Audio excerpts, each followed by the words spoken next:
투자란 뭘까요? 투자라는 거는 미래의 어떤 내가 원하는 상황을 위해서 현재를 희생하는 거죠. 제가 이제 받던 연금을 55세부터 개인연금을 받고, 그 다음에 60세부터 퇴직연금을 받고, 65세부터는 뭐 이렇게 돼 있고, 뭐 이런 식으로.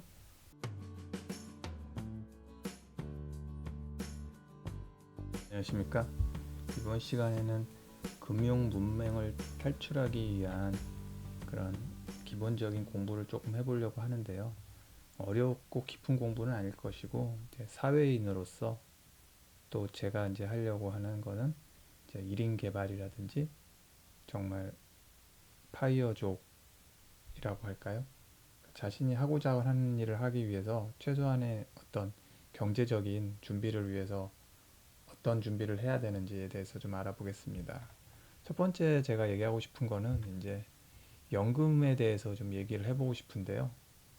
연금은 가장 어떤 재테크의 기본이면서도 어떻게 보면 조금 시시해서 소홀히 할 수도 있는 그런 부분이죠. 그래서 일단은 여기에 어떤 글을 하나 봤는데 좀 마음에 와닿았습니다. 이 연금 내용은 아닌데요. 그러니까 요 문장이 마음에 들었습니다. 꿈과 미래를 위해서 현재를 희생해야 하는 걸까? 그러니까 투자란 뭘까요? 그러니까 투자라는 거는 미래의 어떤 내가 원하는 상황을 위해서 현재를 희생하는 거죠. 현재를 희생하고 참고, 그래서 나중을 도모하는 게 어쩌면 투자라고 생각을 했습니다. 그런 문장이 마음에 들어서 한번 갖고 와 봤고요. 그래서 일단은 연금에서 가장 중요한 것은 일단은 이렇게 3층이라고 하는데, 이 3층 연금을 준비하는 게 그 연금의 어떤 가장 기본으로 많이들 말씀하십니다. 가장 1층의 보장인 거는 의무적으로 가입하게 되어 있는 국민연금이죠. 국민연금이란 거는 이제 18세부터 60세까지 직장 생활하면은 무조건 가입해야 하는 거고, 만일에 직장인이 아닌 뭐 가정주부님이라든가 어떤 그런 분들은 임의 가입 제도를 통해서 가입할 수 있습니다. 그래서 제가 알기로는 구체적인 수치 같은 거는 좀 어렵기 때문에 그냥 10년 이상 쭉 부으면 그 다음부터는 연금 가입 대상이 돼서 65세죠. 지금은 60세였는데 65세, 앞으로 좀씩 늘겠죠. 그런 이제 연금을 탈 수 있는 그런 기본적인 조건이 되는 걸로 알고 있습니다. 회사에 다니시면은 회사에서 어느 정도 원천징수로 이제 징수해 가는 그런 부분이고요. 그 다음에 2층은 이제 퇴직연금이라고 해서, 이거는 이제 옛날엔 퇴직금이었는데 이제 지금 이제 퇴직연금으로 바뀌었습니다. 그래서 의무적으로 이제 회사에서 가져 원천 공세로 저축을 해주는 거죠. 그래서 나중에 회사가 그만두면 바로 탈 수 있는 게 아니고, 특별하게 뭐 굉장히 어려운 상황이라서 신청하지 않는 이상에는 55세 이후로 10년에 걸쳐서 타게 돼 있습니다. 그래서 안정적인 소득을 좀 보장해주는 뭐 그런 내용이고요. 2005년에 도입됐고 뭐 이런 식으로 DB형, DC형이 있습니다. DB형은 가장 안정적으로 저기 은행이나 어떤 그런 기관에서 알아서 해주는 거고, 관리를.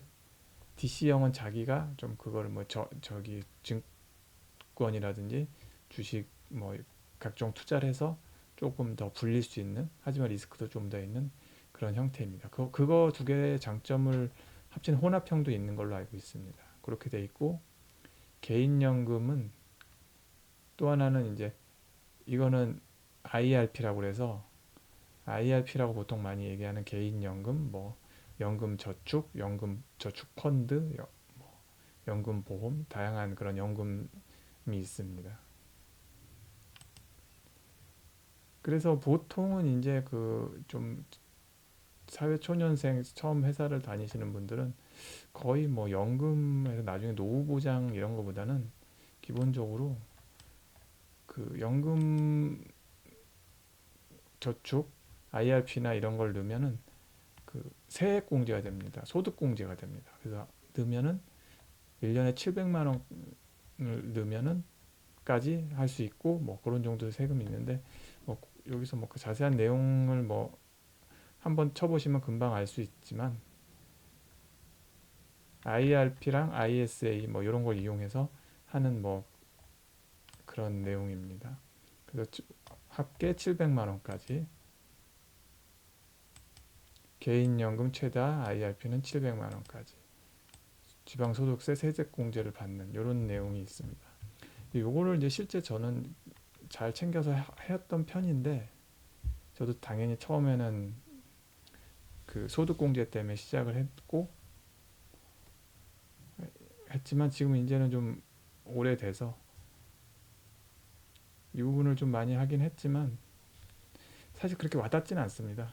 뭐 갑자기 연말정산에서 얼마를 막 또 더 내야 되는 그런 상황이 오지 않는 이상은 그렇게 와닿지는 않는데 그래도 나중에 계산을 해보시면 굉장히 큰 도움이 되는 부분이기 때문에 소득공제에서 세금 공제가 꼭 한번 알아보시길 바랍니다. 그래서 이 3층 연금을 잘 쌓는 게 중요하죠. 그다음에 연금저축 같은 경우는 그래서 보면은 뭐 여러 가지 방식이 있는데 이런 방식은 그냥 알아보시면 되는데 제 개인적으로는 연금저축 펀드가 가장 좀 좋은 것 같습니다. 아무래도 조금 더 소득 그 수익률에서 높고 아무래도 보통 연금 관련돼서는 젊었을 때 일찌감치 준비를 하는 게 좋다고 말씀하시고요, 보통들.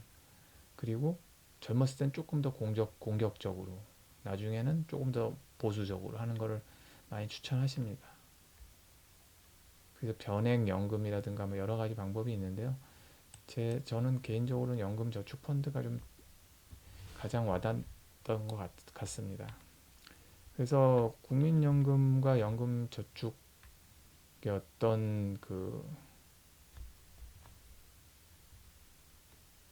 내용을 좀 한번 찾아보면 뭐 이런 식으로 돼 있고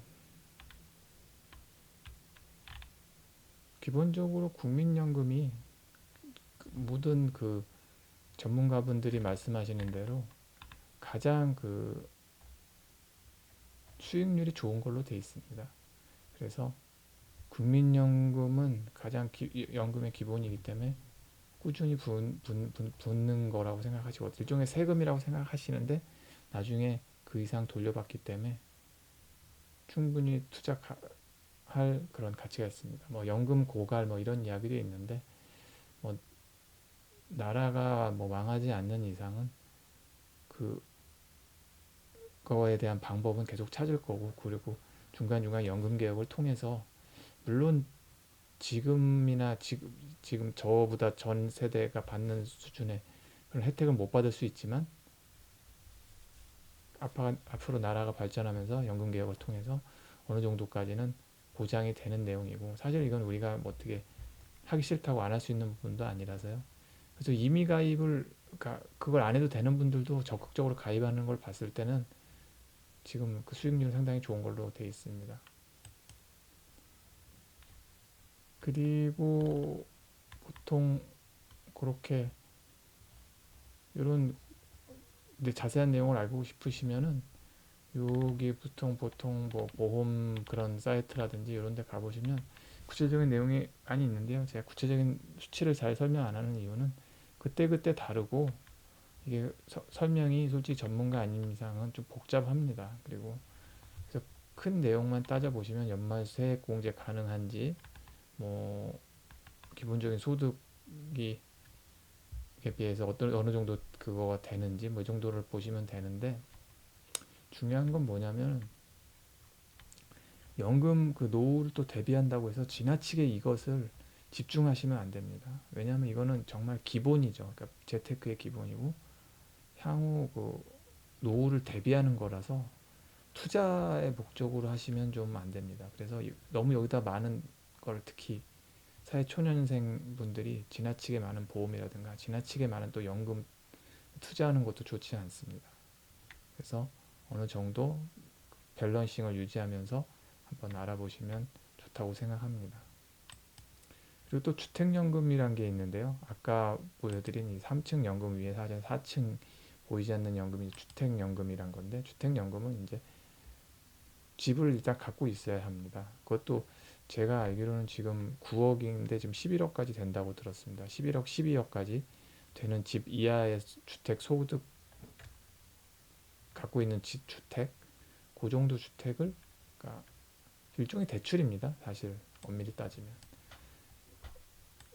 내가 살고 있는 집에서 그냥 평생 쭉 죽을 때까지는 살고, 부부가 그 다음에 그거를 다시 죽고 나면은 주택연금에서 그 일정 부분의 그동안 대출로 받았던 생활 자금을 제외하고 나머지를 이제 돌려주는 겁니다. 유족들한테. 그래서 일단은 살면서 연금이 부족해서 그런 부분이 없게끔 주택이 있는 경우죠. 이렇게 할 수 있어서 너무 비싼 집이 아니라면 꽤 좋은 제도입니다. 모기지라고도 하는데요. 그래서 보통 보시면 이렇게 4층으로 해서 국민연금이 가장 밑바탕을 깔아주고, 그다음에 퇴직연금, 개인연금, 주택연금으로 이렇게 노후를 잘 대비할 수 있습니다. 그래서 보통 그런 거를 이제 어떻게 관리하고 있나, 그렇게 보시면 통합연금 포털이라는 데가 있는데요. 이제 거기 가셔서 한번 이제 처음에 신청을 하셔야 됩니다. 신청을 하시면 한 며칠 걸립니다. 그 자기 거를 이제 검색할 수 있을 때까지. 그렇게 해서 이제 그다음에 자기 그거에 대해서 이제 쭉 한번 알아볼 수 있는, 내가 들었던 저축 보험이라든가 연금저축 이런 거가 다 나옵니다. 여기 거의 주택연금 빼고는요. 주택연금은 자기가 신청해야 되는 거니까. 그래서 모든 내 연금 조회, 설계 이런 걸 할 수 있는 사이트고요. 이렇게 돼 있습니다. 그래서 보면 일단 연금을 55세부터 개인연금을 받고, 그 다음에 60세부터 퇴직연금을 받고, 65세부터는 뭐 이렇게 돼 있고, 뭐 이런 식으로 부부 합산이면 더 이제 높아지겠죠. 그래서 이렇게 기본이 돼 있으면 그 삶의 어떤 나중에 이제 노후에서 크게 흔들림이 없기 때문에 내가 하고 싶은 일을 할 수 있습니다. 지금 투자도 좋고 열심히 일하는 것도 좋지만 삶이 이렇게 갈수록 이제 길어지는 상태고, 하지만 일할 수 있는 시간은 점점 짧아지고 있습니다. 평생 직장이라는 것도 개념도 점점 사라지고 있고요. 그래서 어떻게 보면 자기의 노후를 잘 관리를 하고, 이거는 그야말로 그냥 바탕입니다. 내가 하고 싶은 거를 하기 위한 최소한의 바탕이고, 내가 하고 싶은 거를 위해서 뭐 가족을 희생시키거나 내 노후를 희생시키지 않고, 내가 하고 싶은 것을 평생, 그리고 지금 60세, 70세에서도 일할 수 있기 때문에 쭉 하고 싶은 걸 하려면 나의 기본적인 자산과 그런 부분을 탄탄하게 하자. 그래서 일단 가장 첫 시간에는 연금에 대해서 조금 준비를 잘 해야 한다. 그리고 자세한 수치보다는 이 정도의 개념을 가지고 국민연금, 퇴직연금, 개인연금을 잘 쌓고, 혹시나 그래도 부족하다면 주택연금까지 활용하는 이런 식의 기본적인 노후 포트폴리오를 준비하시길 바랍니다. 감사합니다.